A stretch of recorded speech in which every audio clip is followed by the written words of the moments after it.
যিশু, শত্রু যখন আমাদের অত্যাচার করে তখন এই গীত সংগীতার পদগুলো তুলে ধরুন। গীত সংগীতা 140-এর 4-5 পদে বলছে, প্রভু দুষ্ট লোকদের হাত থেকে আমায় রক্ষা করুন, নৃশংস লোকদের হাত থেকে আমায় রক্ষা করুন। ওই লোকরা আমায় ফাঁদে ফেলার জন্য আমায় তাড়া করে, ওই উদ্ধত লোকরা আমার জন্য ফাঁদ পেতেছে, আমাকে ধরার জন্য জাল বিছিয়েছে, ওরা আমার পথে ফাঁদ পেতেছে। প্রভু আপনি আমার ঈশ্বর, প্রভু আমার প্রার্থনা শুনুন।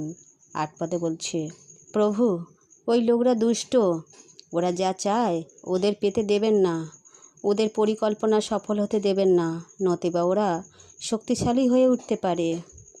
প্রভু আমার শত্রুকে জয়ী হতে দেবেন না, ওরা সবসময় মন্দ ফন্দি আঁটে, ওদের খারাপ ফন্দিগুলো যেন ওদের ক্ষেত্রেই ঘটে।